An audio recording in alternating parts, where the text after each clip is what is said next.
Buenas noches. Los saluda Emilio Candela Jiménez, secretario ejecutivo del Instituto Río Agüero, de la Pontificia Universidad Católica del Perú. El Instituto les da la bienvenida y les agradece su participación en nuestro webinar de julio titulado Hacia el Bicentenario de la Independencia del Perú, Actores, Acciones y Celebraciones. A un año de llegar a la emblemática fecha del Bicentenario, creemos importante abrir un espacio de diálogo y reflexión sobre el momento fundacional del Estado peruano y el proceso histórico que le dio forma. Para ello, a lo largo de estas semanas del mes de la patria, ahondaremos en los diversos factores que fueron parte de esta etapa a través de personajes como San Martín y Luna Pizarro, de hechos emblemáticos como la elaboración del Acta de Independencia y del Himno Nacional, y de cómo se ha generado una memoria histórica en momentos claves de nuestra historia republicana. Quisiera terminar esta breve introducción citando las siguientes palabras del doctor José Agustín de la Puente Candamo, quien fue maestro de varias generaciones y un apasionado estudioso de esta etapa de nuestra historia. El origen de la independencia está en la vida misma del Perú, en el mundo histórico al cual pertenece. La emancipación crea el Estado peruano, pero la sociedad nuestra, el Perú, es anterior a la guerra y constituye la causa esencial de la misma. Para iniciar la sesión, permítame recordarles unas breves indicaciones que deberán ser tomadas en cuenta. En primer lugar, mantener sus micrófonos y cámaras apagados, lo cual permitirá escuchar con claridad a nuestras expositoras. En segundo lugar, podrán formular sus preguntas y comentarios a través del chat que tenemos disponible en esta plataforma. Yo me encargaré de registrarlas y transmitírselas luego a nuestras ponentes. Voy a presentar la dinámica de la sesión. Cada una de nuestras expositoras tendrá 20 minutos para sus presentaciones. Ese será un primer momento de la sesión. Y luego vendrá el segundo momento en el que justamente podrán responder a las preguntas que se hayan formulado en los minutos anteriores. Tendremos unos 20 minutos aproximadamente para responder las preguntas. Y el tercer momento será un cierre, conclusión, a cargo de cada una de ellas, y contarán con unos 5 minutos aproximadamente digamos, para esta conclusión o cierre de su presentación. Paso a presentar a nuestras expositoras. En primer lugar, agradeciéndoles su participación y el poder brindarnos una serie de ideas interesantes en torno al tema de la independencia del país. Empiezo con la doctora Cristina Maceo de Vivó, que es historiadora, doctora por el Colegio de Michoacán, profesora de la Universidad Católica y miembro investigadora del Instituto Río Agüero. Sus líneas de investigación están vinculadas a estudios sobre la élite mercantil colonial, estudios comparativos de Perú y México, y estudios sobre temas de comercio y finanzas de los siglos XVIII y XIX.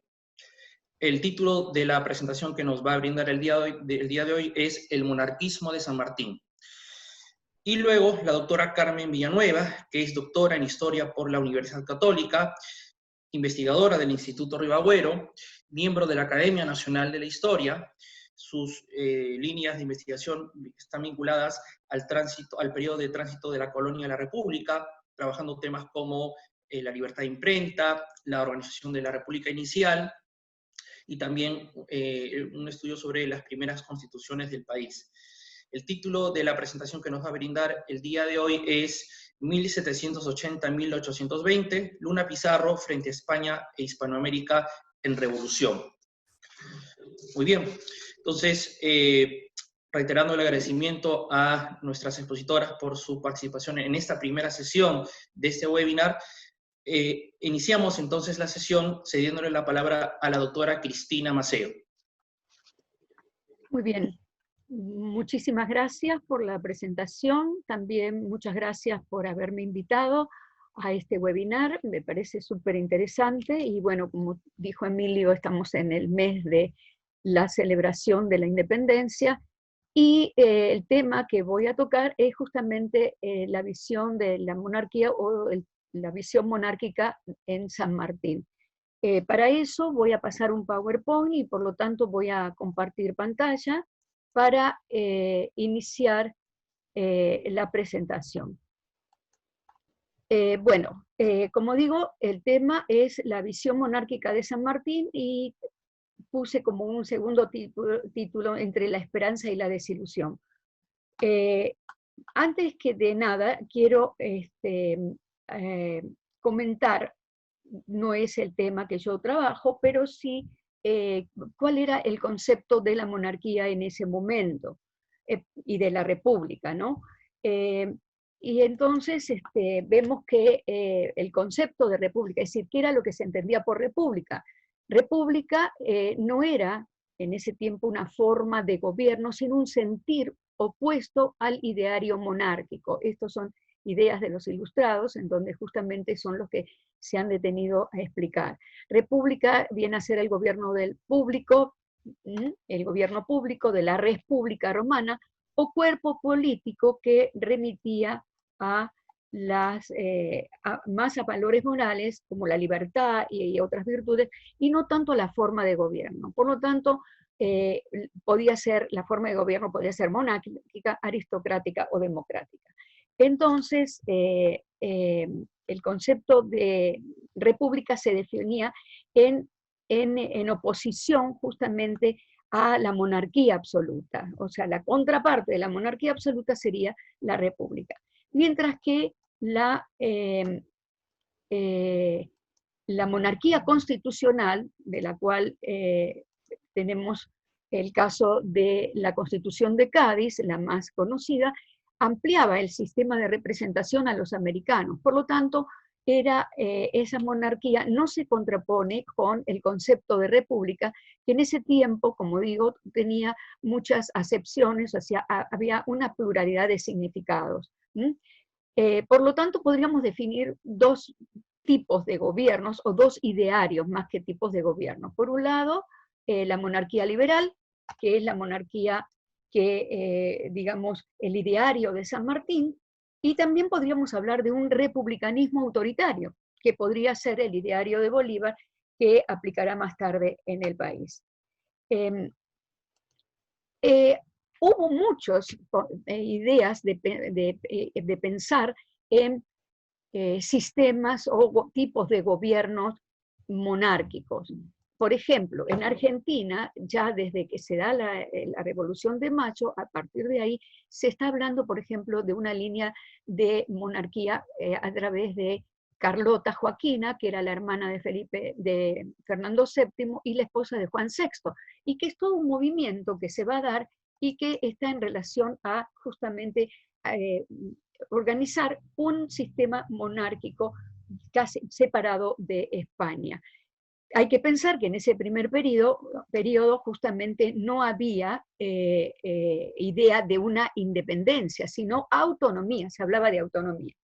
En 1816 el Congreso de Tucumán, en el Congreso justamente Belgrano, propone establecer también una monarquía con un inca como conductor. En 1818 el director supremo Pueyrredón intenta o tiene la idea de atraer a Luis Felipe de Orleans para la creación de un reino en América. Estamos en 1818, ya se había declarado la independencia, entonces ya se está hablando de formas de gobierno. Luego tenemos el caso de México, que es más conocido, en 1821, que Iturbide declara la independencia y en el 22 crea ese primer imperio mexicano. No va a durar mucho, será hasta el 24, pero va a ya establecer un sistema, digamos, imperial. Y Brasil, por otro lado, que en 1822 declara la independencia y crea el imperio de Brasil, que va a durar hasta 1889. Por lo tanto, no era ajeno, es decir, estaba en el ambiente, había ideas de crear estas monarquías siempre constitucionales, no monarquías absolutas.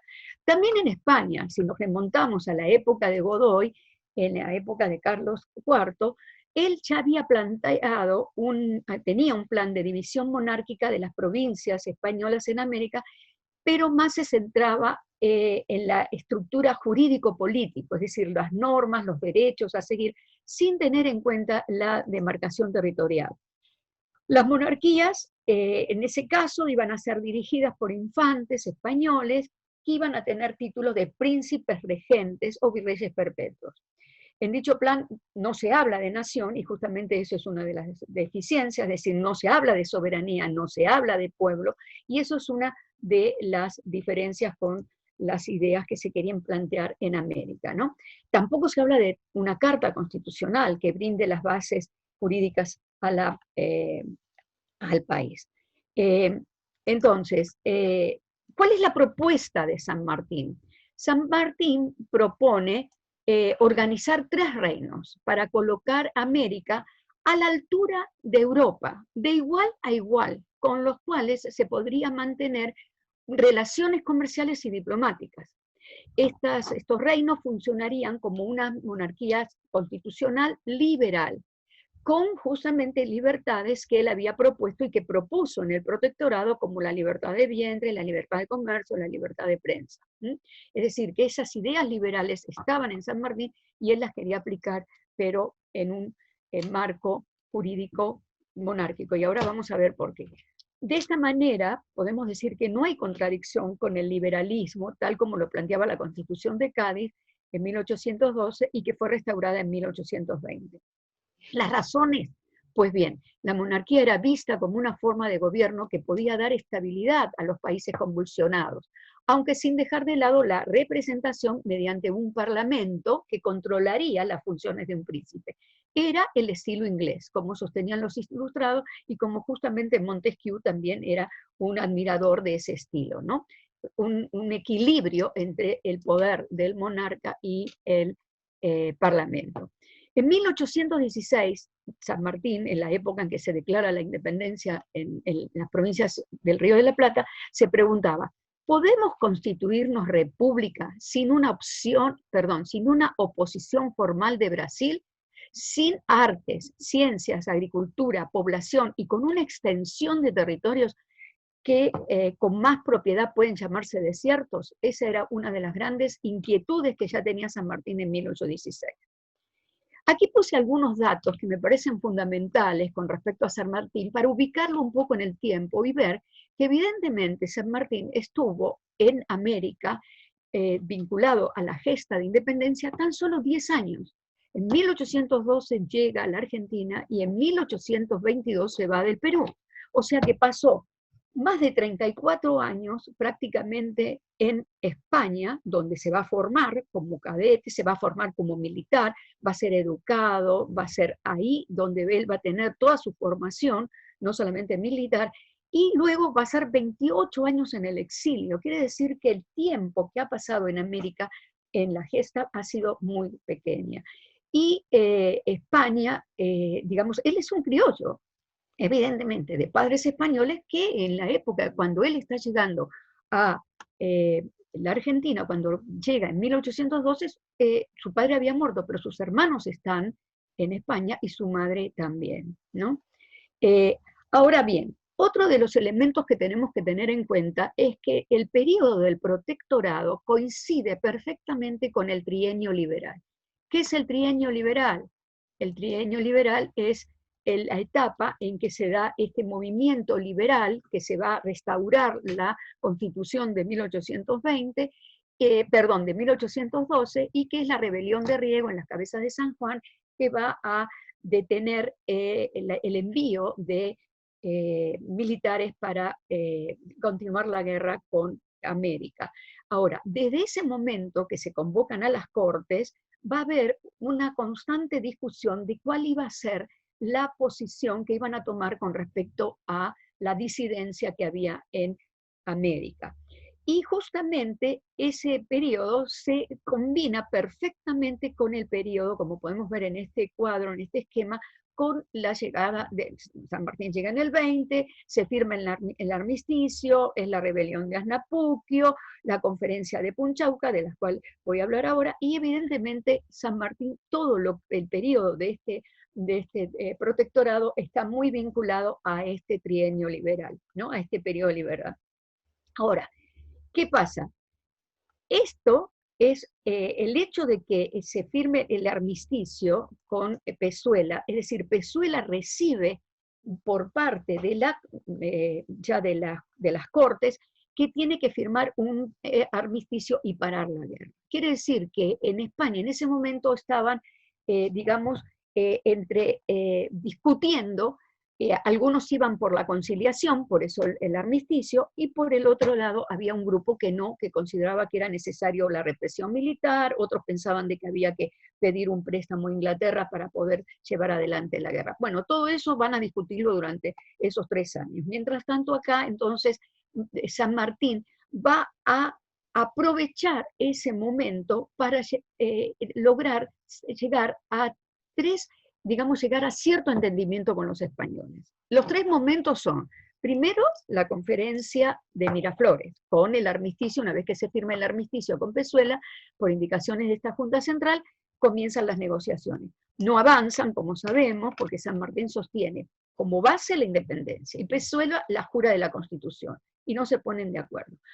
Evidentemente San Martín se da cuenta que no se contraponen sus ideas con la de la Constitución, pero lo primordial para él era separar América de España, porque si se juraba la Constitución, seguíamos vinculados a España, y él quiere reinos separados para poder tomar otra actitud, enfrentarse de otra manera a través de negociaciones mercantiles o lo que sea. El siguiente momento es en la conferencia de Punchau. Había pasado ya la rebelión de Asnapuquio, Pezuela va a ser reemplazado por La Serna, y en ella ahí propone la independencia y la formación de una regencia, que va a ser compuesta, dice, lo que él propone, por 3 miembros, ¿no? En la que iba a participar él, al principio, La Serna, y un delegado español que tenían que ir a buscar a España, ¿no?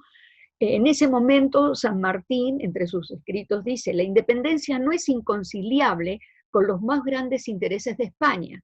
Pasó ya el tiempo en que el sistema colonial pueda ser sostenido. En lugar de una contienda entre los ejércitos, pueden ofrecerse emporios de comercio, relaciones fecundas, concordia permanente entre los hombres. Y este es el sentir de San Martín.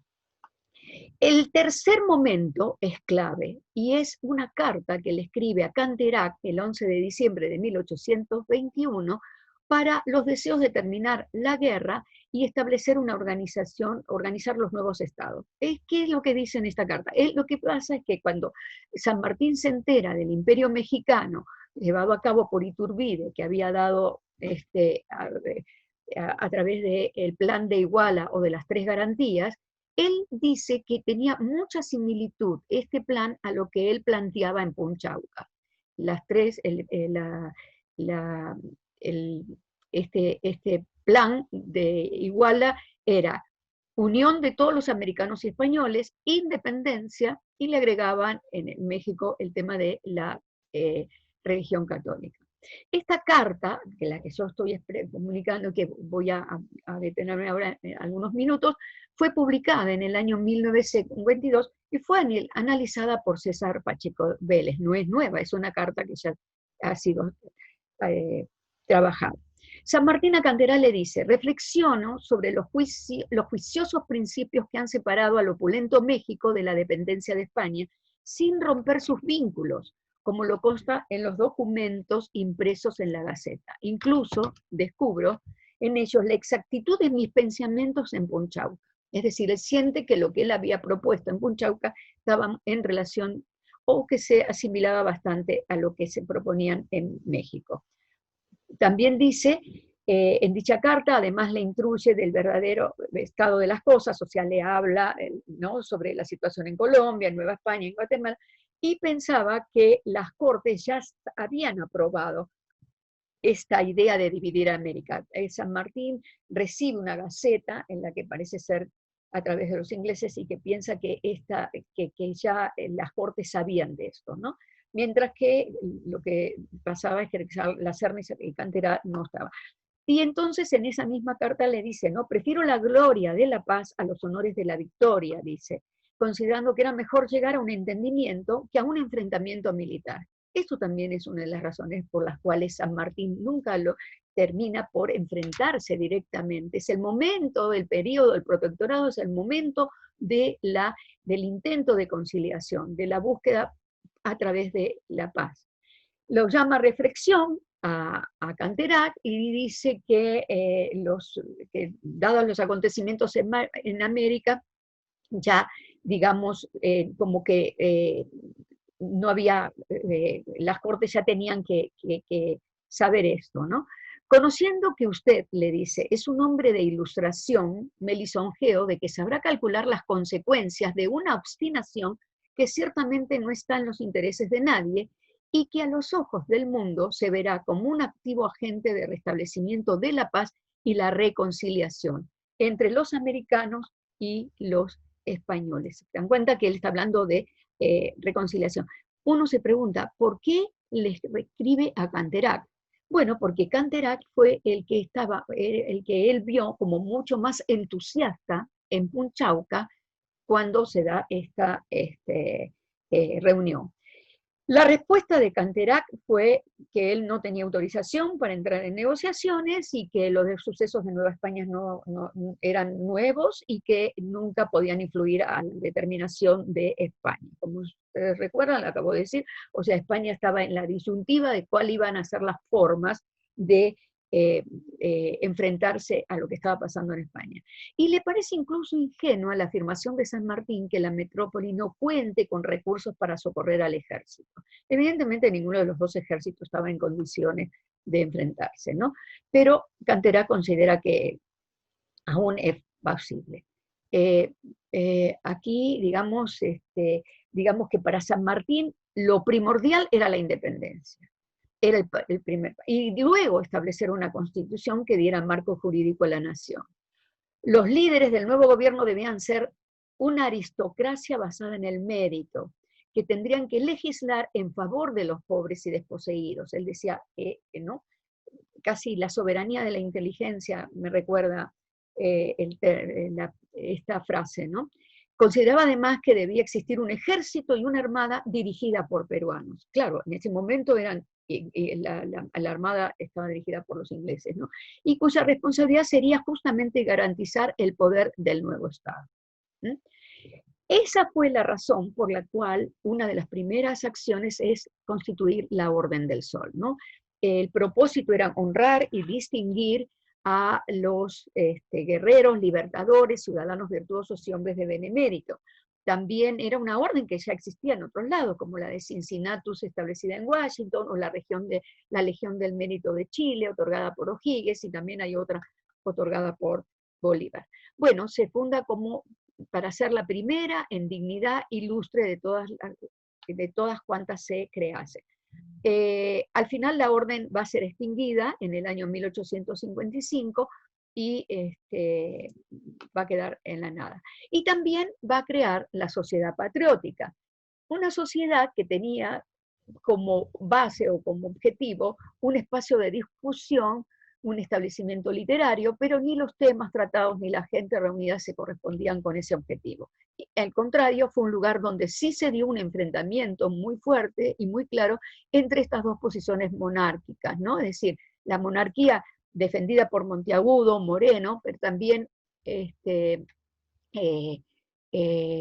Ribagüero tenía también una posición más a favor de la monarquía, Hipólito Unanue, que consideraban que era era un sistema mucho más estable. Claro, de la República solo se conocía lo que había pasado con la Revolución Francesa y había bastante temor. Mientras que la idea de república, la idea republicana, era defendida por José Faustino Sánchez Carrión, todos sabemos, ¿no? La carta que va a mandar y que no va a ser publicada. Bueno, en una entrevista que va a tener San Martín con Basil Hill, que es un viajero inglés, va a tomar en contacto y que va a tomar en contacto con él, justamente le explica, y aquí lo vemos, ¿no? La experiencia de 10 años de revolución en Venezuela, Cundinamarca, Chile, las Provincias Unidas, que en el 20 estaban peleándose todos, tanto unitarios como federales, me han enseñado a conocer los males causados por la prematura convocatoria de los congresos, cuando aún subsistían enemigos en aquellos países. Lo primero es asegurar la independencia y después pensar en afianzar sólidamente la libertad. En la misma entrevista dice, todo mi deseo es que este país se maneje por sí mismo y solamente por sí mismo. En cuanto a la manera que ha de gobernarse, no me concierne en lo absoluto. Me propongo dar al pueblo los medios de declararse independiente, estableciendo una forma de gobierno adecuada, y verificado esto, consideraré haber hecho bastante y me alejaré. O sea, es decir, que él está proponiendo una primera etapa de establecer una monarquía, ¿no? Bueno, en una carta también escrita a William Bowles cuando estaba en Valparaíso en 1818, San Martín le declaraba esta idea, es decir, que esta idea del concepto de la monarquía ya viene, como hemos visto, de acuerdo a lo que he estado exponiendo desde 1816. Y acá en la carta le dice que él veía que las mayores posibilidades en Perú para poder establecerla, pero también los mayores riesgos, debido a la gran masa de población heterogénea, desprovista prácticamente de cultura y educación, y él, claro, pensaba justamente en los indígenas y en la población esclava que aún había en el Perú. Bueno, como última reflexión, quiero decir que esta idea monárquica de San Martín al final fracasa, él se va muy desilusionado, pero se crea el Congreso Constituyente, y al final el Congreso debe recurrir a Bolívar para tomar las armas, y Bolívar al final va a terminar como dictador, lo nombran dictador el mismo Congreso, y va a establecer una constitución vitalicia que haría las veces de una monarquía sin rey. Entonces, tanto Bolívar como San Martín y como Monteagudo comenzaron con pensamientos republicanos, pero con el correr de los acontecimientos fueron cambiando y vieron que la monarquía se hacía como más posible. Si bien era un sistema que lo consideraban mejor en ese primer periodo independiente, para mantener la cohesión de los países muy diversos, no había ya cabida en América donde se sentían mucho más cercanos al republicanismo desde el punto de vista ideológico.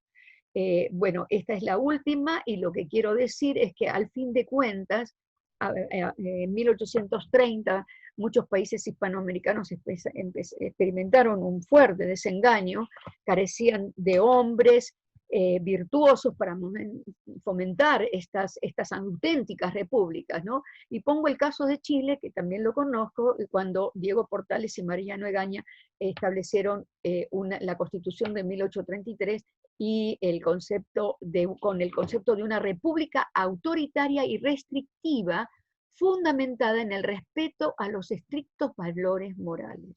Y en ese momento se hablaba de una especie de monarquía sin rey. Quiere decir que al final América termina, por lo menos en esa primera etapa, estableciendo gobiernos centralizados, autoritarios, para poder controlar un poco el desorden que existía y que había derivado de las independencias. Bueno, nada más. Muchas gracias a Cristina por esta interesante presentación sobre un tema que siempre ha sido materia de debate, ¿no? El monarquismo, San Martín, siempre contraponiéndolo al pensamiento de Bolívar, y a este debate que surgió pues, en esos años iniciales de la independencia entre monarquistas o monárquicos y republicanos. Sí. Bueno, vamos a continuar y ahora le cedemos la palabra a la doctora Carmen Villanueva. Realmente nos hemos puesto un poco en situación con la ponencia de Cristina, porque estamos hablando de los mismos tiempos. Lo que vamos a hablar hoy es acerca de Luna Pizarro. Y empezamos con San Martín. El 25 de enero de 1822, cuando ya San Martín está establecido en Lima y ha proclamado la independencia en julio del año anterior, nombra una comisión importante de 7 miembros que eran personajes destacados de la élite profesional e intelectual, que debía preparar el reglamento de elecciones y las bases de la primera Constitución. Representaban a la Alta Cámara de Justicia, a la Iglesia, por Toribio Rodríguez de Mendoza, a la municipalidad y al gobierno, el ex rector de San Marcos, José Cavero, y el rector del Colegio de Medicina, que era justamente Luna Pizarro. Habían sido funcionarios coloniales y varios de ellos habían tenido conflictos y dificultades con las autoridades coloniales, excepto Luna Pizarro, que solo había tenido una denuncia por prestar libros prohibidos en el seminario de San Jerónimo. El cargo de rector de San Fernando le daba representatividad para estar allí, pero también algo que va a ser permanente en su vida es que cuando los patriotas de Lima le escriben a San Martín, a Chile, a su pedido, diciéndole con quiénes puede confiar, cuáles son las personas que cuando él llegue a Lima lo puedan ayudar. Y cuando nombran ellos, estos anónimos patriotas, a los miembros del Cabildo Eclesiástico, le dicen que le recomiendan a él, a Luna, por sus luces, o sea, era un hombre conocido por su inteligencia. A partir de entonces, este clérigo arequipeño inicia una prominente e intensa vida política, reconocido como liberal, hasta 1835, en que se retira totalmente a la vida eclesiástica en la Catedral de Lima, donde llega a ser arzobispo y ya para entonces reconocido como conservador por sus vinculaciones con la Iglesia. Es necesario recordar, sin embargo, que cuando hablamos de liberalismo, no estamos hablando de un cuerpo cerrado y sistemático como una doctrina ni un partido, aunque después hubo partidos que se denominaron liberales. En este tiempo que nos interesa, se trata de una serie de ideas que han ido surgiendo y que pueden guardar consistencia unas con otras porque todas se basan fundamentalmente en la libertad, pero también variables, según lo entienda cada uno. En algunos casos, aún los especialistas encuentran difícil identificar qué es en cada caso, de dónde viene la idea, como la idea del pactismo, el pacto, que era tan importante en las ideas modernas, pero lo era también en las ideas tradicionales. Partían de distintas bases, pero ambas reconocían un pacto. Podemos observar, y esto, estas personas que van a compartir mucho ideas tradicionales e ideas modernas, Basadre nos dice, por ejemplo, que cada uno las recibe de acuerdo a su propia experiencia de vida. Entonces, él pone un ejemplo y dice, la Revolución Rusa no tuvo que enfrentar la situación étnica de esa población heterogénea que había en América. Es decir, algo que tenemos que acostumbrarnos en la historia es que los que actúan son personas y no estereotipos de personajes. Entre 1822, cuando lo llama San Martín, y 1835, Luna Pizarro había sido parlamentario, primer presidente del Congreso, varias veces reiterado ese cargo, había inspirado las 3 primeras constituciones, había ganado todas las elecciones convocadas hasta ese año, y según el grupo que se llamaba liberal, según ellos, les había dado jefe, unidad y consistencia.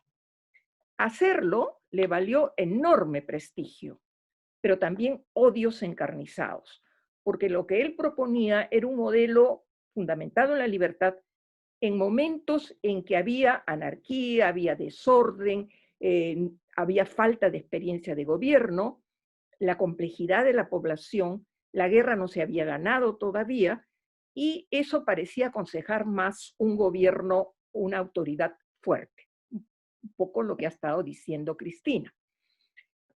Pero hacer todo eso le valió, en primer lugar, al año siguiente, en 1823, un autoexilio. Él se va porque no quiere la presencia impuesta por el ejército de Ribagüero. Luego fue deportado por Bolívar y después por Gamarra, y también todos son personajes que tienen una posición distinta, ¿no? Y finalmente Santa Cruz, que le pasaba lo mismo, aconsejó a Lafuente, entonces presidente, o lo deporta a Manila o lo fusila, porque con ese hombre no se puede trabajar, siempre se opone en el Congreso. La remarcable actividad de este personaje en los primeros 14 años de nuestra vida republicana, sin tener en cuenta que él no se había manifestado antes de eso en favor o en contra de la independencia. Algo se puede deducir, pero nada más, salvo Ricardo Palma, que sabemos la verosimilitud que puede tener, pero no necesariamente la veracidad. Pero tampoco escribió obras mayores. La disponibilidad de fuentes es una cosa importante en la historia. Cristina ha mencionado mucho las cartas. En este caso de este personaje tenemos cartas públicas y cartas privadas. Las cartas públicas se conocieron hace mucho tiempo y las editó Alberto Tauro, y luego las privadas las ha editado Javier de Belaunte. Permiten intuir todas ellas el camino hacia esa actividad política independiente, de la que él mismo confesó quisiera que no me interesara tanto. Es a eso a lo que se refiere el mejor estudioso de su biografía, Jorge Guillermo Leguía, que dice que era un político de raza, el más consciente político de su tiempo. Su misma biografía, ahora mejor conocida, es relevante. Había nacido en Arequipa el 3 de noviembre de 1780, hijo de un español procedente de esa nueva migración que hubo el siglo XVIII, que como era usual, se casaron con criollas del lugar. Ese es su caso. No se sabe mucho más, sino que pronto quedaron solos, él y su única hermana sobreviviente, a cargo de la madre que los tuvo que mantener con el trabajo de sus manos, dice él. Y le atribuye que, al parecer por la costura permanente y constante, sufrió de tuberculosis y eso le ocasionó la muerte cuando ellos eran todavía muy jóvenes. El tiempo era especialmente difícil en Arequipa, porque no eran solo los años de Túpac Amaru, 1780, cuando él nace, sino también a consecuencia de todos los cambios de las reformas del siglo XVIII, también había revoluciones en otras partes, rebeliones. Y ese es el caso de Arequipa. Ahí va a haber justo ese año otra rebelión más, aparte de los rezagos y de los remanentes y de la extensión que tuvo la rebelión de Túpac Amaru. Todo eso había desquiciado un poco la organización de la zona de Arequipa, que había perdido, a raíz de las reformas del siglo XVIII, su comercio y sus relaciones con el Alto Perú, que habían pasado al virreinato del Río de la Plata. A los 11 años de edad es llevado, y esto sí es muy clave en su formación, al obispo de Arequipa, Chávez de la Rosa, para que ingresara al seminario de San Jerónimo, gracias a una beca, porque no tenía nada de dinero, y por eso puede realizar sus estudios. A partir de entonces vamos a encontrar que cada vez que hay una persona que lo ayuda, él lo va a llamar su segundo padre. Nunca habla del primero. Entonces, Chávez de la Rosa es su segundo padre, también lo es Francisco Requena, el famoso gobernador de Maynas, y por las mismas razones, porque lo ayuda. Y Enestrosa, el que había sido gobernador del Callao, un hombre que era muy querido por los americanos y que además va a ser propuesto muy seriamente como sucesor de Abascal. Él se autodefinió huérfano y pobre, pero sus contemporáneos lo van a llamar pobrísimo. O sea, parece que el pobre no tenía nada de nada. Concluye sus estudios rápidamente, se gradúa de abogado, y como no podía ordenarse sacerdote porque le exigían que tuviera una cierta renta, el mismo obispo lo tiene que dispensar. Y de esa manera es que él puede ordenarse sacerdote. Los años que pasó junto a Chávez de la Rosa tienen que haber dejado una huella importante, tanto los que pasó en San Jerónimo entre 1780 y 1805, como los que después va a pasar en España con el mismo obispo, entre 1809 y 1812. Chávez de la Rosa es importante porque él era uno de esos prelados ilustrados que llegaron a América en el siglo XVIII. Entre ellos, que fundamentalmente defendían el poder de la educación, el progreso de las personas, etc., favorecer la salud física y moral, decían ellos. Como Chávez de la Rosa también es de este tipo de prelados, Martínez de Compañón, el famoso obispo de Trujillo, y por cierto, Pérez Calama, que va a ser el reformador de la Universidad de Quito, y que tiene publicados en el Mercurio Peruano una serie de artículos muy interesantes y precisos. Chávez de la Rosa fue siempre monárquico, pero estaba al margen de las prohibiciones que dictaba la corona sobre lecturas y noticias, que era lo usual. O sea, realmente las prohibiciones ya el rey había dicho no funcionaban, ¿no? Y trataba de crear nuevas instituciones, etc. Manifestación de esta personalidad del obispo Chávez de la Rosa, y de la que Luna aprendió sin duda, es su biblioteca. Había traído a Arequipa 32 baúles de libros con alrededor de 1500 volúmenes. Eso no era común, ni siquiera, como lo ha estudiado muy bien Pablo Macera, ni siquiera entre los funcionarios altos, civiles o eclesiásticos. Ese número era impensable. Después, la colección ahí había pues de todo, entre ellos un montón de libros prohibidos, ¿no? Y la biblioteca de Luna Pizarro, que también está publicada, era más o menos lo mismo. O sea, tenía una serie de libros prohibidos, etcétera, y tuvo que declararla cuando ya iba a entrar al arzobispado. Es un poquito más variada porque ya ha pasado su vida política, su etapa de vida política, y tiene una serie de obras políticas, de técnicas parlamentarias, etcétera. Cuando en 1805 Chávez de la Rosa renuncia al obispado de Arequipa porque no se acepta su propuesta de reforma del influyente convento de Santa Catalina, pide al virrey licencia para llevar con él a Luna Pizarro. Dice que es para que lo ayude a escribir sus memorias. Quizá, pero también se puede pensar, y fue lo que ocurrió realmente, que Luna nunca iba a tener dinero para hacer ese viaje europeo que los criollos solían tener, digamos, al culminar su educación. Él no lo iba a poder hacer. Entonces, Chávez de la Rosa lo lleva. Esos son los años que se llaman de la experiencia gaditana. Se van en 1809, pero ese era el momento en que la metrópoli estaba invadida por las tropas napoleónicas y la corona había demostrado una profunda crisis moral y política.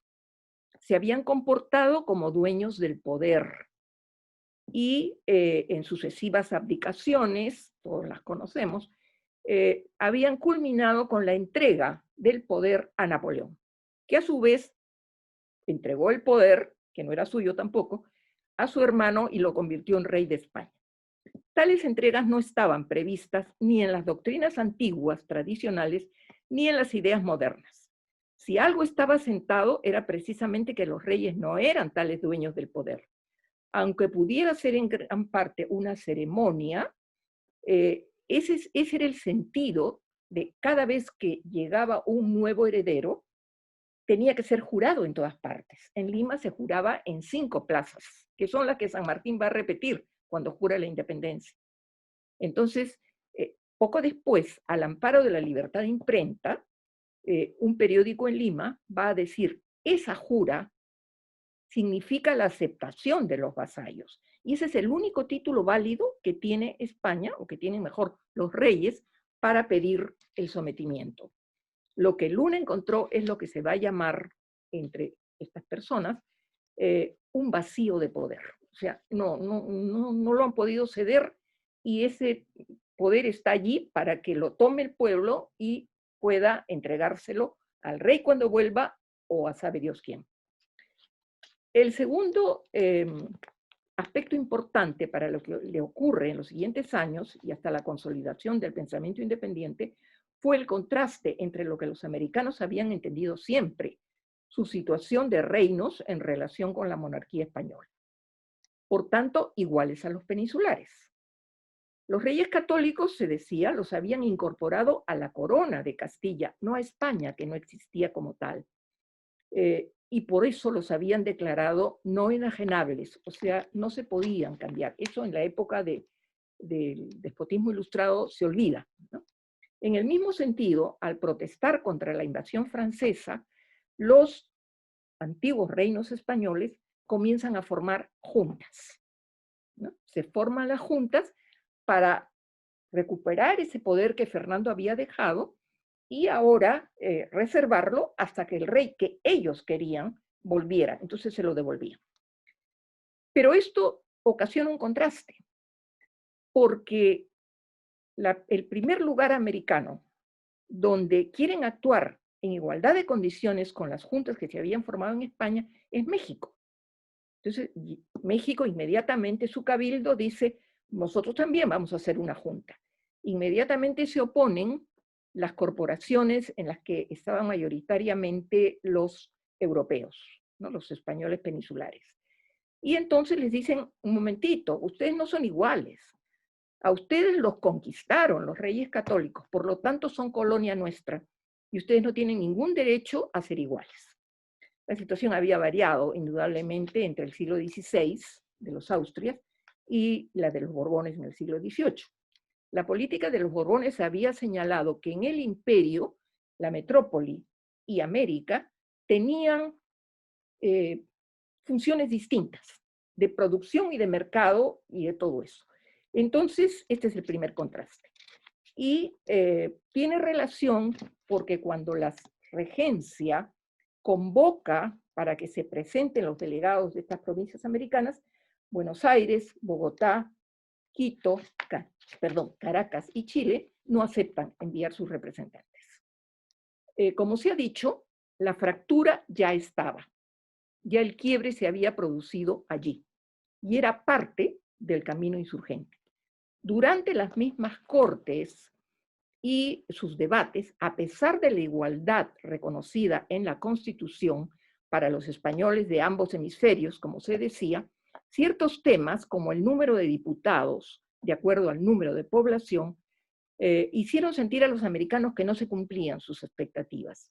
Pero algo más había que Luna escribiría cuando Napoleón fuera derrotado. Si cuando los peninsulares se ahogaban, conservaban su carácter fuerte, ¿qué será hoy que se ven triunfantes? Además, se trató, para él, del contacto con otros hispanoamericanos que estaban en la península en ese momento, que fueron, además, los hombres distinguidos de los años posteriores en los movimientos insurgentes e inclusive en las repúblicas ya instaladas. También podría conocer una serie de publicaciones de algunos liberales radicales, como el de José María Blanco White, que ya estaba en Londres y que después se reimprimirían por parte de los liberales acérrimos en el Perú. Luna vivió entonces en Cádiz un tiempo intenso por todos los hechos, las noticias que circulaban y en medio de la guerra. Fue también, curiosamente, su primera participación en una elección y la única que perdió. Porque ya sabemos, en ese momento en Cádiz se hacen elecciones entre suplentes, porque no había tiempo para mandar las noticias a América, que se organizaran las elecciones y llegaran diputados. Entonces se organiza con los que estaban ahí, que se elijan entre los peruanos, entre los que fueran, y efectivamente él resulta candidato. Después de muchos años, él cuenta, en una de sus cartas privadas que tenía, que tuvo la experiencia de un fraude, que se lo hicieron los mismos que estaban compitiendo con él como peruanos también, ¿no? O sea, sus propios compatriotas le hicieron, según él, el fraude. Pero se alegraba mucho porque esta era la época de Fernando VII, su regreso y la persecución a los liberales. Entonces dice, el que me ganó está preso ahora y sería yo el que hubiera estado preso, ¿no? Mientras tanto, el movimiento de juntas continuaba en América, pero con esta diferencia. Las juntas que se forman en España son juntas fidelistas y las que forman en América son insurgentes. Volvió al Perú en 1812 con un nombramiento del mínimo cargo que podía existir en el cabildo eclesiástico, obtenido gracias a la influencia del obispo Chávez de la Rosa y posiblemente de Requena. Le pagaban poquísimo, pero era lo único que tenía. Entonces tiene que aceptar un montón de cachuelitos aparte para poder sobrevivir, para pagar su alojamiento, etc. Para entonces, y a pesar de lo que se opinara en la metrópoli, el movimiento de juntas se intensificaba en América. Algunas habían triunfado, otras habían sido derrotadas, algunas expresaban intereses propios, no todas eran juntas precursoras de movimientos patrióticos. Expresaban intereses de sectores influyentes, no siempre muy identificables con estas ideas, Y a veces también tratando de precaverse de una eventual victoria francesa que no querían. Entonces, por si acaso gane Napoleón, eso todavía no se sabía, mejor nosotros autónomos. Pero estas primeras juntas americanas declaran su reconocimiento a Fernando, pero con la antigua idea. Reconocen a Fernando, pero no a España. Y fue un reconocimiento inclusive a Fernando con condiciones. Cuando el rey esté libre, cuando reine entre nosotros, cuando sea, por ejemplo, van a decir, rey de los cundinamarqueses. Por supuesto, se lo dicen en Cundinamarca. Y además reinará con nuestra constitución, porque la española no nos sirve, no se adecúa. Esto lo van a decir todos los que van reuniendo estas juntas en Quito, en Santa Fe de Bogotá, en Cundinamarca, por cierto, en Chile y en México. El reconocimiento a Fernando, este tipo de reconocimiento condicionado, solo aparece en Hispanoamérica hasta 1812. Nunca más. A partir de ese momento, se declaran ya no autónomos, sino independientes. Y declaran, por consiguiente, la soberanía residente en la nación, gobiernos populares y representativos, separación de poderes, derechos y deberes del hombre, y el reconocimiento de la religión católica, apostólica y romana, en algunos casos excluyente de toda otra, como también se haría en la primera Constitución peruana del 23. Esta cláusula de exclusión no fue aceptada por Luna Pizarro, que con una pequeña minoría votaron por la tolerancia religiosa. Pero hay que tener en cuenta que en los debates el ilustrado Rodríguez de Mendoza había propuesto que todo peruano tenía que ser religioso, si no, no. Y el Estatuto Provisional de San Martín, en 1821, establecía que siendo la religión del Estado, la religión católica, nadie podía ser funcionario público si no era católico también. Cuando había vuelto Luna de España, había escrito muy privadamente: puede esperarse que los americanos que conocen les conviene gobernar su casa por sí mismos abandonen el gobierno a mano ajena. No se necesita mucha ciencia para resolver este problema, y de la resolución nacen muchos datos para calcular el porvenir. Esta es una afirmación que no volvió a expresar abiertamente hasta 1821. Por eso se le ha acusado de oportunista, que solo se plegó a la independencia cuando ésta ya estaba decidida. Lo que sí se puede ver claramente es la rapidez con que se integra al círculo de intelectuales, de profesionales de Lima, siendo así que no compartía mayor cosa con ellos. No pertenecía a su grupo económico ni a su grupo social, había nacido en Arequipa y no había estudiado en los colegios de Lima. Pero en ese momento, después que él ha vuelto, también queda derrotado Napoleón y regresa Fernando VII, que dice, bueno, como si nunca hubiera pasado en el tiempo, así queda abolido todo lo que se hizo en las Cortes y, por supuesto, en la Constitución también. El comentario de Luna es interesante, coincide con lo que se decía en Europa de esta situación. El rey está gobernado por un gabinete secreto de 3 clérigos ignorantes y el nuncio. Dentro de este grupo de clérigos ignorantes estaba el inquisidor general y el confesor de la reina. Concluida la guerra española, dirá sin embargo, ya aquello poco nos interesa. El problema está en América y deberá resolverse entre España y América. No cree en el Congreso de Aquisgrán, que dice será interesante para las potencias europeas, pero no para nosotros. No cree que el zar Alejandro le interesen, dice, asuntos de insurgentes. Y como van delegados de Argentina y Chile, dice, irán a rogar. No tiene ningún sentido que asistan. Las noticias serían ocultadas en ese momento de restauración del absolutismo, o peor, cambiadas, siguiendo el antiguo criterio de decidir lo que los súbditos debían saber o conocer. Pero la credibilidad sufriría un duro golpe, y Luna va a escribir a lo largo del tiempo, especialmente acerca de las noticias de las provincias hispanoamericanas en plena insurgencia. Él va a concluir muchas de sus cartas diciendo, digo lo que quieren que crea.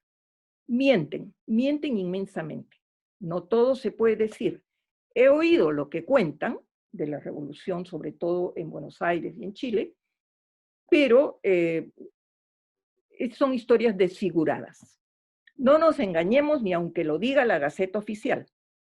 Las boberas, dice refiriéndose a una serie de rumores que transmitían oficialmente las autoridades acerca de que se peleaban entre los porteños, etc. Entonces él dice, esas son boberas con que nos han entretenido o incomodado a los que conocemos el sistema de los porteños. O sea que él lo conocía, porque si no, ¿cómo podía opinar? ¿No?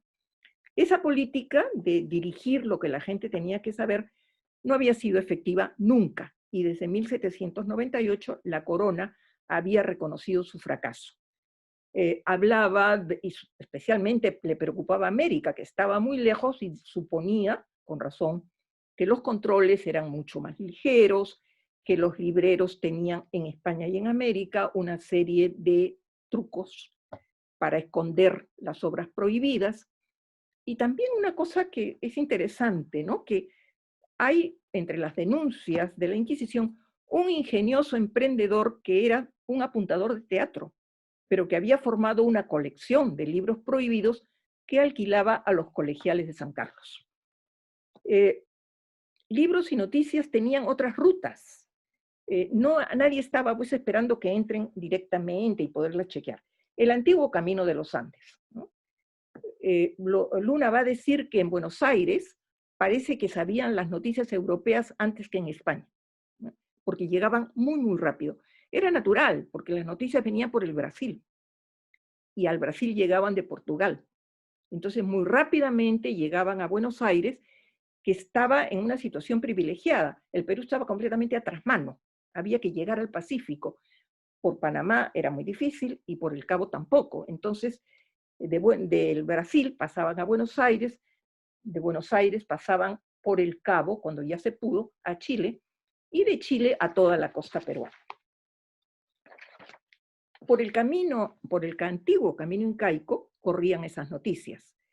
El Atemple menciona cómo en el movimiento de lejano Huánuco, la gente hablaba del rey Castelli, o sea, las noticias llegaban posiblemente ya modificadas, no se sabía bien, pero sí hablaban del rey Castelli, que vendría a liberarlos. Esa ruta fue cortada por la acción de Abascal, que detuvo el avance de los ejércitos de Buenos Aires en el Alto Perú.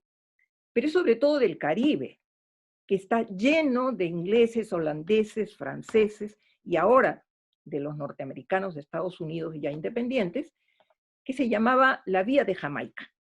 Y por ahí lo que llegaban eran periódicos ingleses, que transmitían todas las noticias europeas, a las cuales ellos le creían mucho más. Entonces, cuando llegaba una noticia oficial, Luna decía, no la hemos verificado todavía con las gacetas de Jamaica. O sea, para creerle algo a la noticia oficial, esperaban que viniera una noticia de Inglaterra. Que lo que estaba ocurriendo en Hispanoamérica lo sabían con bastante precisión, se observa en el caso de Nariño, cuando es derrotado y capturado, y la noticia oficial da cuenta falsa de su inmediata ejecución. Entonces Luna dice, suerte desgraciada la de un americano único en nuestra revolución. Se le sale, ¿no? Porque él nunca había dicho nuestra, nuestro era lo realista. Que ha podido en algún modo compararse con Washington por sus talentos y virtudes morales. Hay tres datos importantes. Es la primera vez que habla de nuestra revolución por la revolución hispanoamericana y no lo repetirá. El conocimiento de la personalidad de Nariño, que ciertamente no se corresponde con las noticias oficiales que había en el Perú. Y el modelo de Washington, para Nariño en realidad era Jefferson. Ambos referentes para la admiración por los Estados Unidos, el modelo de una colonia que se libera y que sobre todo opta por el modelo republicano. En el Perú esta admiración seguiría apareciendo hasta muchos años después. Uno de los defensores será González Vigil, y en los periódicos de los años 30 ya aparece como lema las frases de ellos. La constante que se observa en estos últimos años largos, de 1814 a 1820, es el disgusto frente al gobierno español. Creo que estoy más o menos en la hora. Sí, no ya, sí, un par de minutos. Sí. Perfecto. Estoy terminando. Tampoco cree en las noticias oficiales de conspiraciones y presos por incidencia en Lima a cargo de la Inquisición, otra vez. Incomunicados por meses sin decirles la causa y con interrogatorios absurdos por parte del tribunal. Nos transmite el ejemplo del médico Peset, que llevaba 72 días preso. Y dice, le habían preguntado, ¿qué receta tenía para que los cañones no dieran fuego aunque se disparasen? Ridícula pregunta, dice Luna, y concluye, todo esto van a ser como las prisiones de Abascal, que nunca llegaron a nada.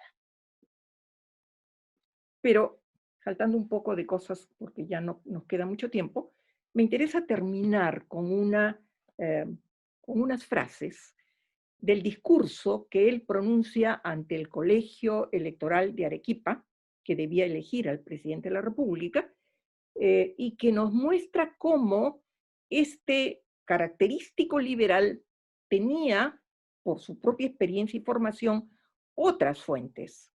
En ese discurso, él, que está en plena actividad política, dice lo siguiente: mirad lo que hacéis, porque no es el juicio de un hombre el que ejercéis, sino el del Señor, y todo lo que juzgaréis recaerá sobre vosotros.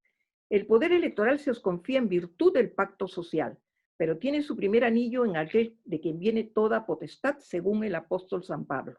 Él os manda designar la persona que ha de regir el Estado, pronunciando vuestro fallo sobre las capacidades elegibles, pero sin dudar que Dios preestablece al rector de cada pueblo en expresión del eclesiástico. Esto lo puse para terminar, para que nos demos cuenta cómo cada uno de estas personas asume las ideas que están en el ambiente en la medida en que se condicen con lo que ellos también creen por su propia experiencia de vida, por sus lecturas, por su formación. Entonces, me interesaba mucho terminar con esta frase para que nos diéramos cuenta que no podemos estereotipar a las personas que aparecen actuando en la historia, que hay mucho más que eso realmente. Gracias y mil disculpas por la tardanza. No se preocupe, doctora. Bueno, agradecemos también, ¿no?, la presentación de la doctora Carmen Villanueva sobre Luna Pizarro, un personaje también muy importante de toda la etapa de la independencia y también de los primeros años ya de nuestra vida republicana. Muy bien, vamos a pasar a las preguntas del público y voy a empezar con las que han sido dirigidas a la doctora Cristina Maceo, no sin antes agradecerles a las dos por estas interesantes exposiciones que ya han generado varias consultas y comentarios, y bueno, vamos a pasar a ello. Un poco las he tratado de ordenar, quizá empezar con las preguntas más generales y luego ya pasar a las preguntas sobre puntos mucho más específicos. Y quiero empezar por eso con dos preguntas referidas a esta suerte de debate o, vamos a llamarlo así, sí, posición monárquica, sobre todo vinculada a San Martín. Y por eso empezaré con estas dos preguntas. La primera es, ¿por qué San Martín decidió buscar, en qué momento San Martín consideró que el gobierno del Perú debía ser una monarquía constitucional? Y si esta fue desde siempre su opción para nuestro país.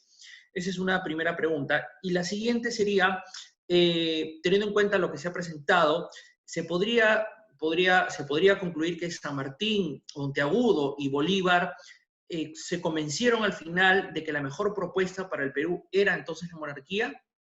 Bueno, creo que podemos empezar con esas dos preguntas entonces. Bueno, muchísimas gracias.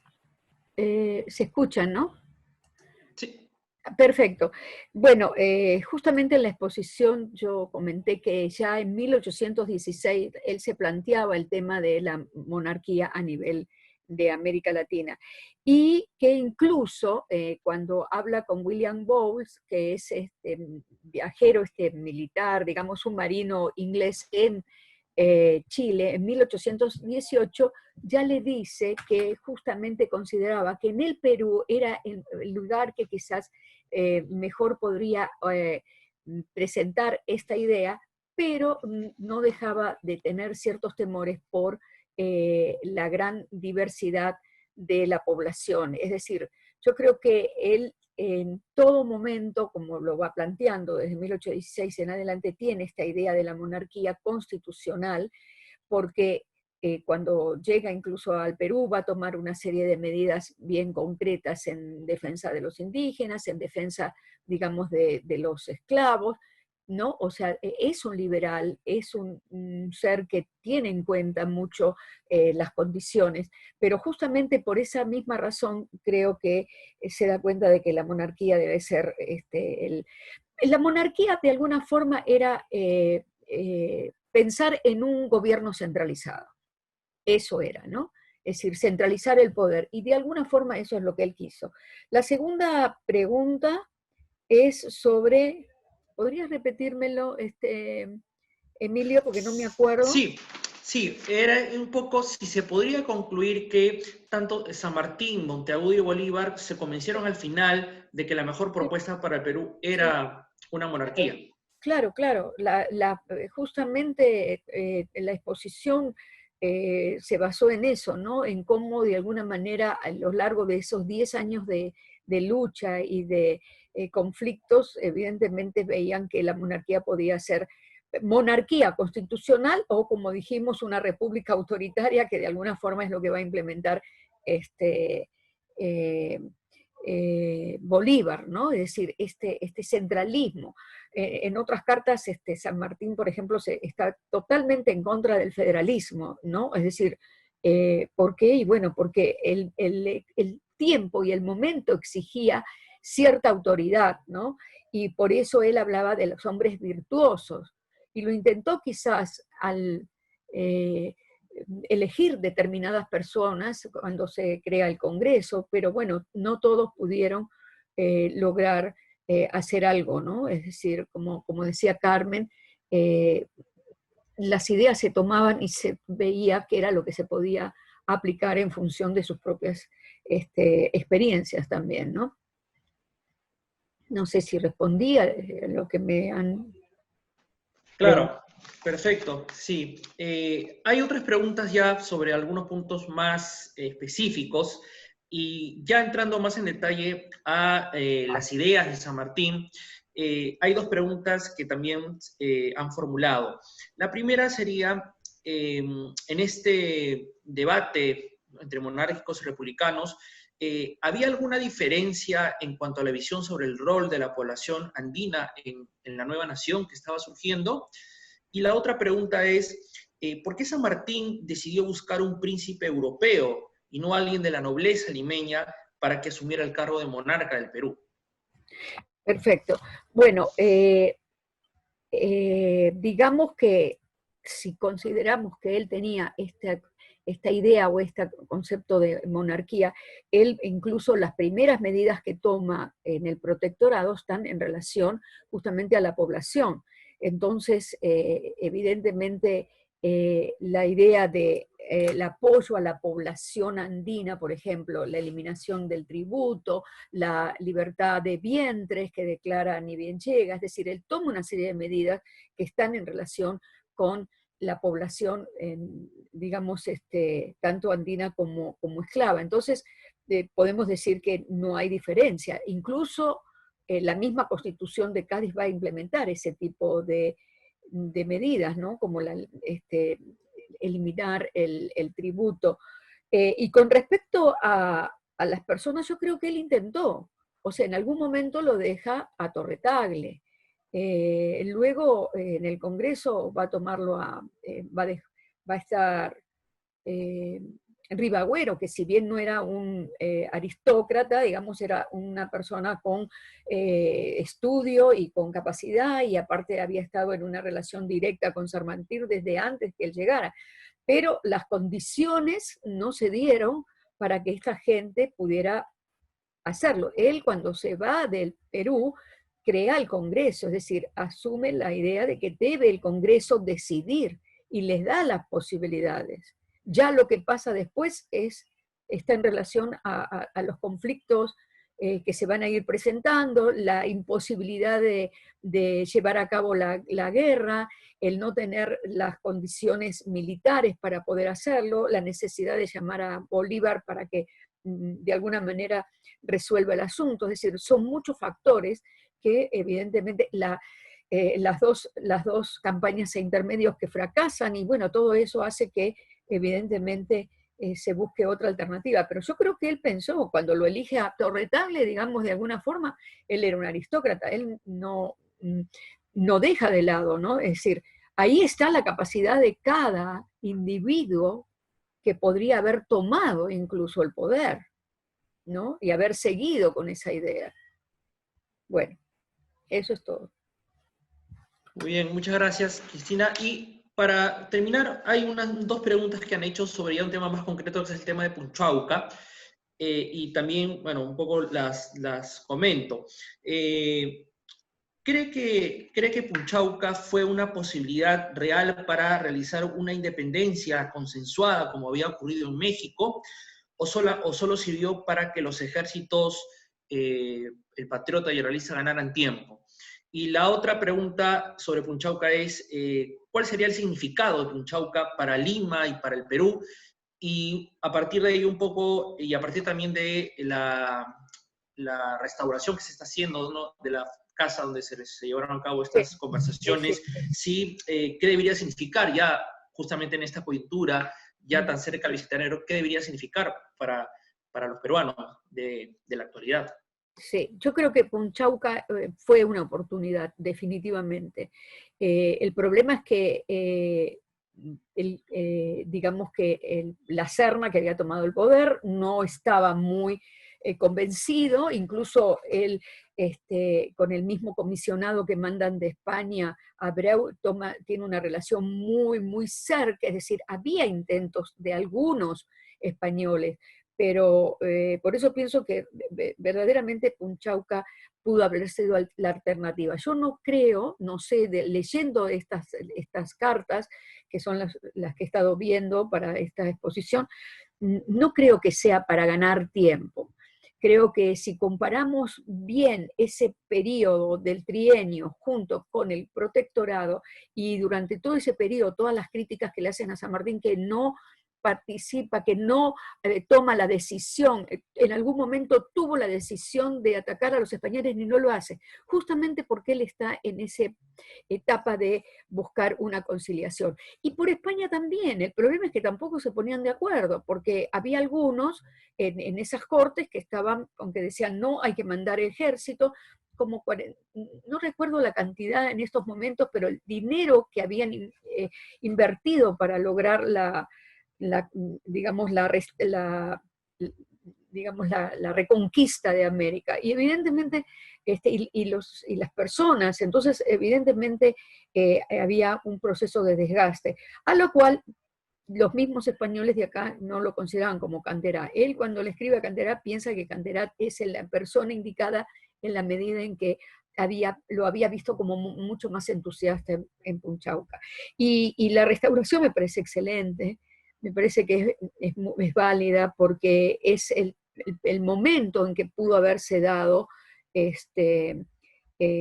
esa conciliación a la que tanto buscaba, ¿no? Es decir, ese momento de encuentro, ¿no? No recuerdo si me has hecho alguna otra pregunta o están respondidas las cosas que me has preguntado. Sí, sí, en realidad son las que había mencionado. Hay varias en realidad.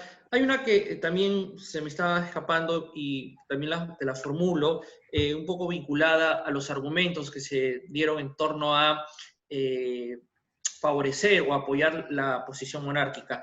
Y en ese sentido, una pregunta que se ha formulado menciona lo siguiente: ¿cuál fue la opinión sobre los argumentos de José Ignacio Moreno, quien en el Congreso, el primer Congreso del país, pues señaló como uno de los argumentos en favor de la posición monárquica el carácter heterogéneo de la población?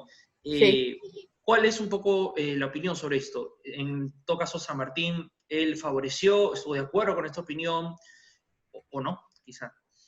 Sí, justamente, en alguna de sus cartas incluso lo dice, ¿no? El temor, la imposibilidad quizás de establecer una monarquía era por la heterogeneidad de la población, y además él sentía de que la no preparación de los americanos en su conjunto. No estoy hablando solamente de el Perú, sino en el caso del Río de la Plata, o sea, de las Provincias Unidas del Río de la Plata, en la misma Colombia, en Venezuela. Es decir, todavía faltaba muchísima formación, o sea, no teníamos un grupo, digamos, de gente que podía asumir la conducción. Y ese es el temor que él mantiene durante mucho tiempo, ¿no? Y lo dice en las cartas. Bueno, en una de las partes que yo he expuesto comenta que evidentemente la heterogeneidad, la cantidad, la población, tanta población indígena y también esclava, que todavía, que él va a dar también el tema de la libertad de vientres, ¿no? Y los bueno, así que yo creo que sí, que evidentemente eso es así, ¿no? Es decir, había una gran dificultad. Creo que es una dificultad que aún lo estamos viendo, cuando estábamos hablando hace poco sobre el tema de la redistribución, por ejemplo, de las necesidades que tiene la gente en provincia. Es decir, es una cosa increíble, ¿no? El mismo sistema, digamos, geográfico impide, ¿no? La conexión, la comunicación es una cosa que todavía la seguimos sufriendo. Así que definitivamente esa era la idea por la cual había que establecer un gobierno centralizado, ¿no? Muy bien, muchas gracias Cristina por tus respuestas. Vamos a pasar a las preguntas para la doctora Carmen Villanueva.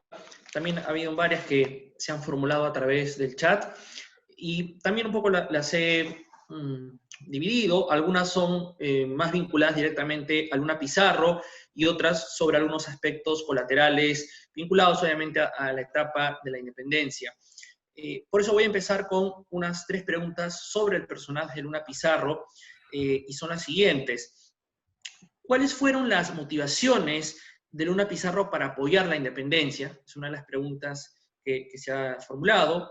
Luego, ¿cuál fue la relación personal de Luna Pizarro con el virrey Abascal? Si fue una relación conflictiva o no. Y la tercera, ¿cuál fue la participación de Luna Pizarro en las Cortes de Cádiz? Entonces,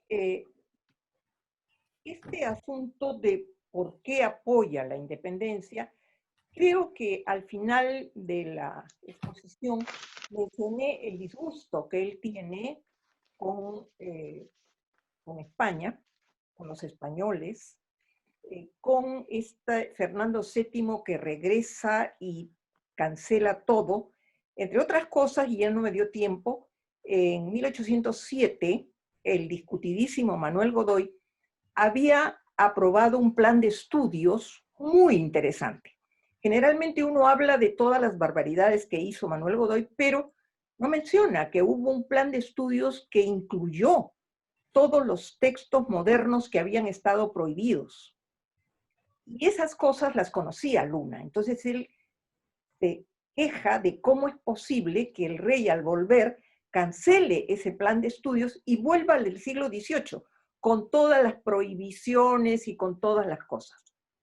El disgusto de esa sensación de que la igualdad no era tal cuando está en España, y cuando ya está aquí, él describe muy bien lo que se entera, porque cuando llega a Lima y se vincula con este grupo de intelectuales, que en realidad eran muchos de esta especie de corte virreinal que tenía Abascal. Entonces, a través de ellos, que eran sus amigos, él se entera de los rumores, de las noticias falsas, y ahí vienen todas esas cosas que él dice. Y luego él tiene una posición que se parece mucho a la que mencionó Cristina hace un rato acerca de San Martín.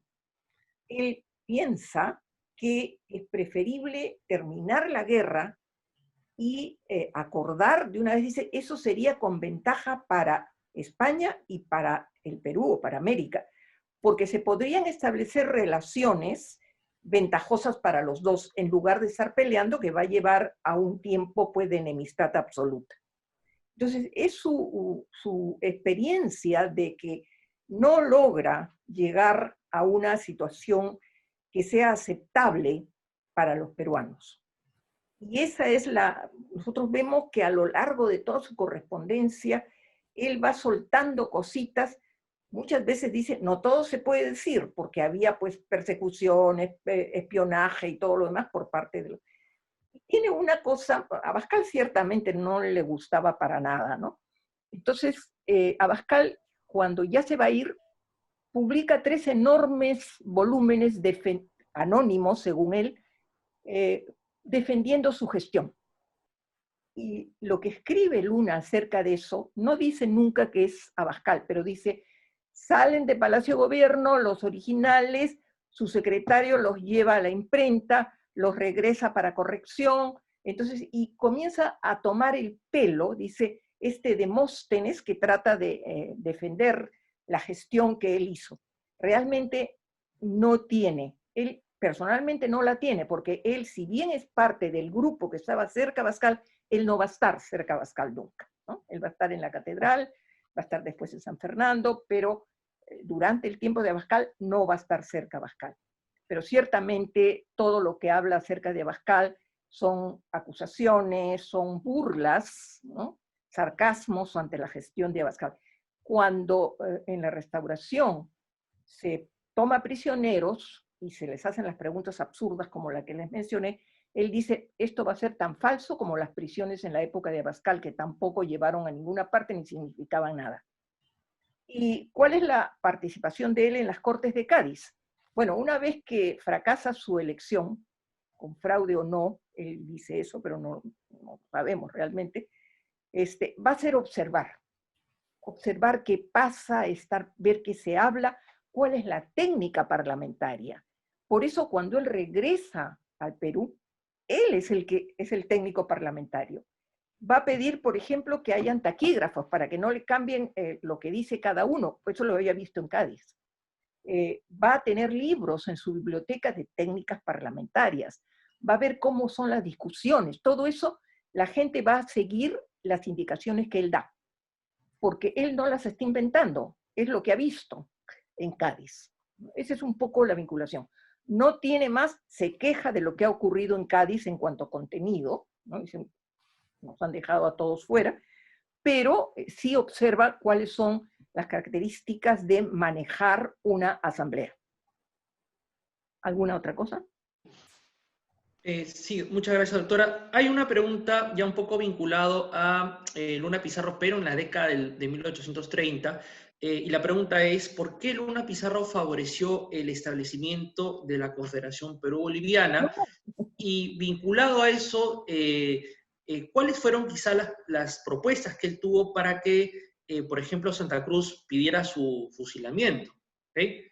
Entonces son esas dos preguntas un poco ya más vinculadas a la década del 30. Pero está bien. Él nunca fue partidario de la Confederación Perú-Boliviana con Santa Cruz, ni ninguno de los demás.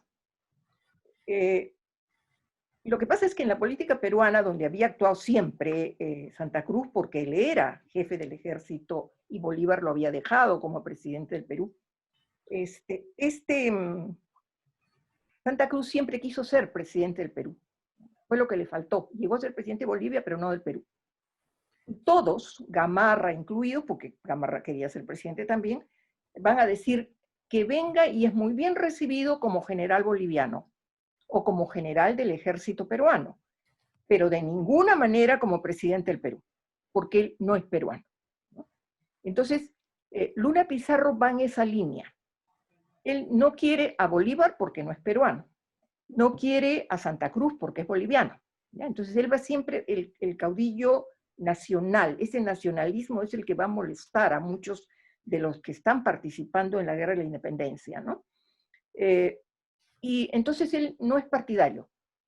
Pero años más tarde, y esto es bien interesante, años más tarde, él va a decir, hagamos la paz con ellos, porque ya llevamos demasiados años de guerra.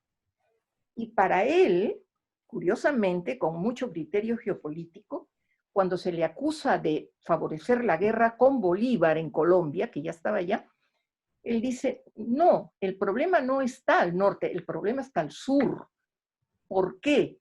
Porque Bolivia está sus palabras son enclavada mediterráneamente y siempre va a querer salir por su puerto natural, que siempre había sido Arica.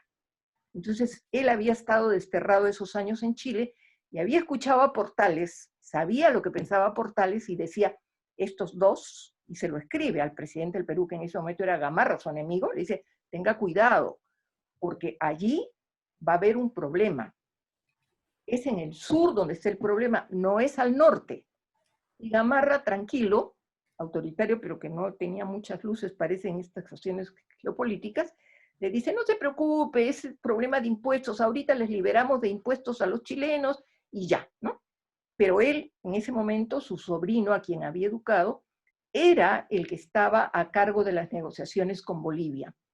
Y las cartas de él a su sobrino le dice, acepta todo, salvo esta pequeña cosita que no se debe, pero todo lo demás acéptalo por la paz, que nos quedemos tranquilos y no haya ocasión de que ellos estén buscando en otro sitio, digamos, hacernos el daño a nosotros, ¿no? Él piensa en algún momento que sería bueno que estuvieran unidos, pero con la Confederación como tal, no, nunca. Muchas gracias, doctora, por las respuestas interesantes a estas consultas, preguntas del público sobre un personaje muy gravitante en los primeros años de la vida republicana, Francisco Javier de Luna Pizarro, y del que quizá no conocemos mucho, no hay quizá muchos trabajos, pero ahora ya un poco gracias a sus investigaciones podemos saber más de este personaje. Muy bien, vamos a terminar esta primera sesión con una despedida, una conclusión de cada una de nuestras expositoras y empezaremos con la doctora Cristina Maceo. Bueno, a ver, yo creo que una de las formas de conocer la historia es justamente tratar de escuchar a los personajes. En este caso, San Martín me ha interesado, quizás no, me ha interesado bastante en estos últimos años, y una forma de conocerlo, claro, él no deja cartas. Es decir, las cartas son fundamentales, ¿no? Por ejemplo, Carmen ha encontrado las cartas, públiquese las cartas privadas, eso es fantástico.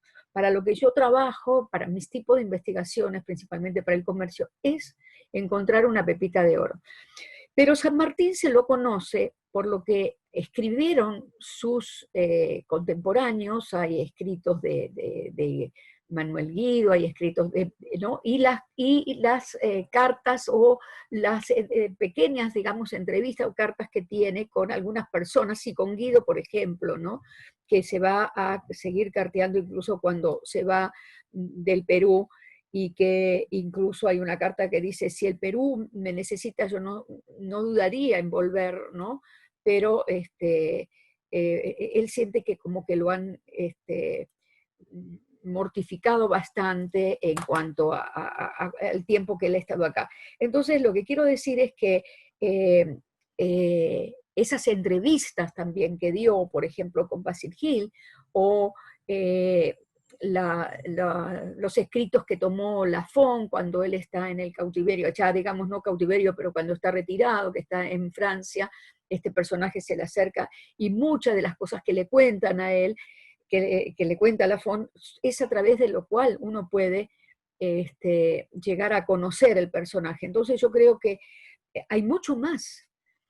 Ahora han aparecido muchísimas biografías sobre San Martín, y evidentemente la fuente más importante es, como digo, las cartas. Él no ha escrito muchas cartas, pero sí las comunicaciones que ha tenido con determinadas personas, es decir, él no escribe sus memorias, no escribe.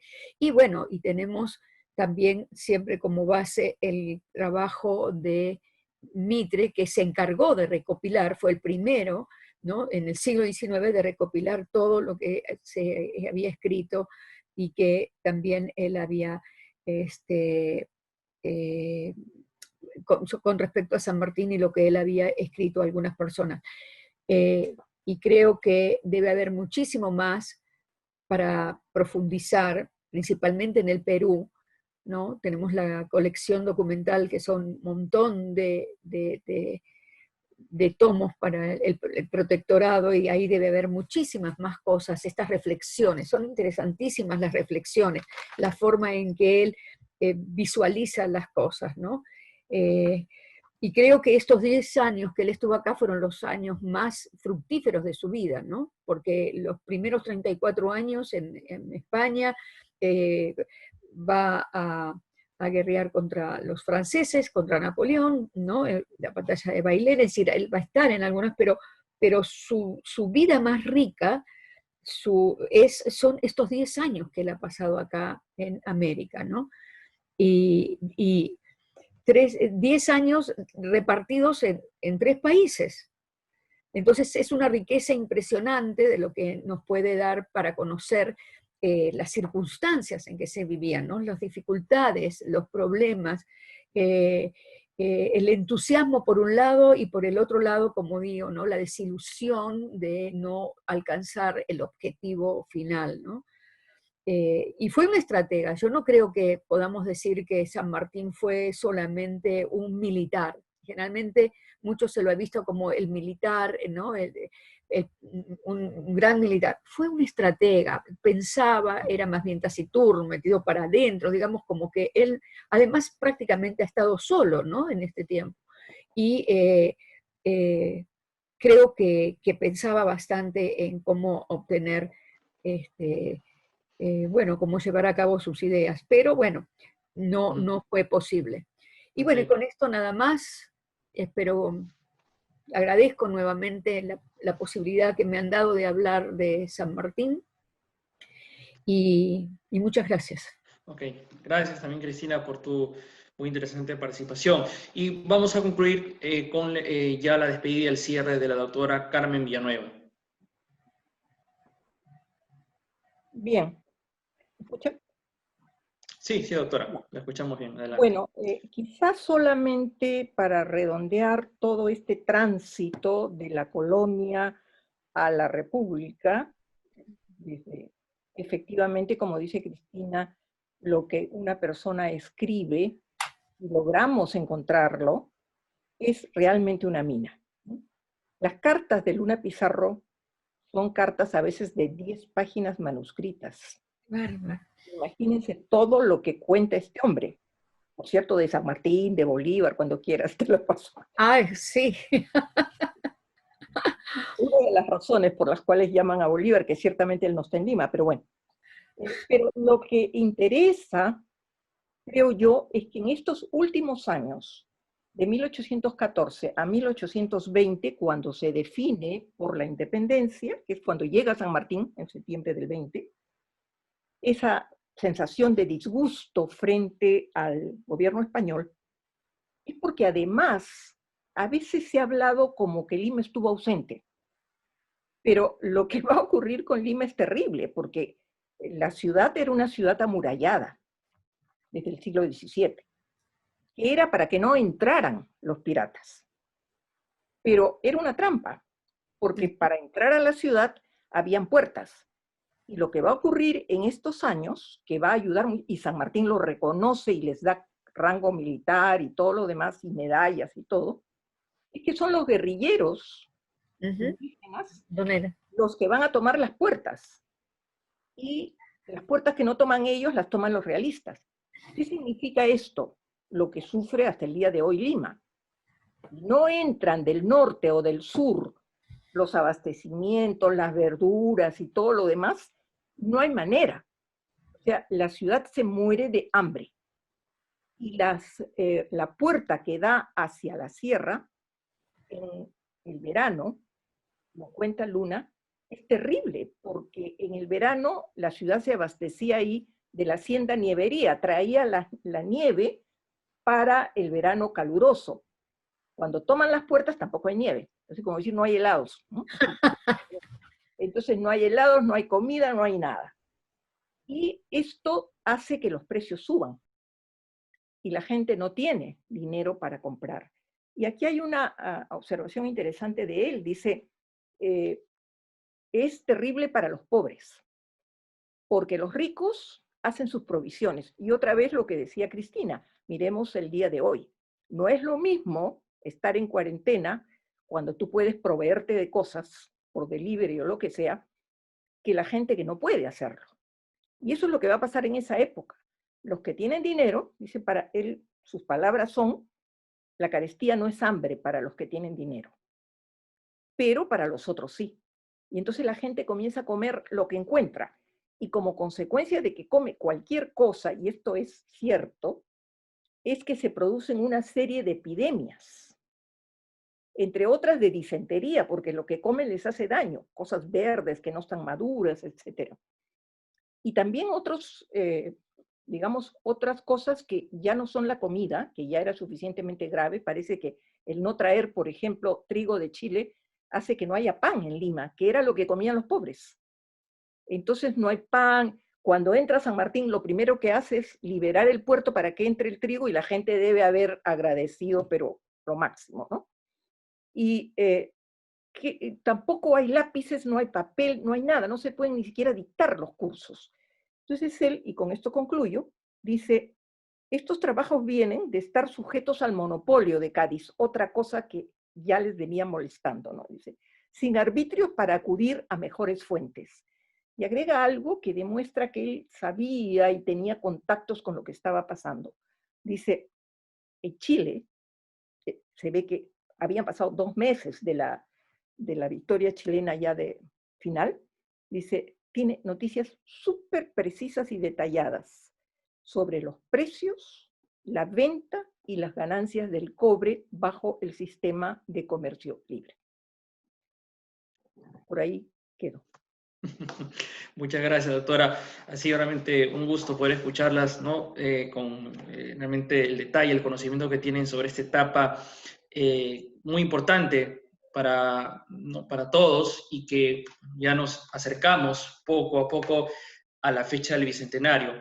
Quiero terminar esta primera sesión agradeciendo, como siempre, a nuestras expositoras, al público que ha estado presente, muchos miembros del Instituto Río Agüero, que han estado entre el público y también con preguntas, y también al personal del instituto que con el trabajo que realiza hace posible estas sesiones que van a continuar durante el mes de julio. Por eso quería concluir mencionándoles que el próximo miércoles 15 tendremos la segunda sesión de este webinar, ya titulada Acciones, y que contará con las presentaciones de la doctora Margarita Guerra, quien va a hablarnos de Manuel Pérez de Tudela, su labor preemancipadora y el acta del 15 de julio de 1821. Justamente va a coincidir la fecha, va a ser el mismo 15 en que ella va a hablar del acta, el día en que se redactó el acta de la independencia, en el Cabildo de Lima, ¿ok?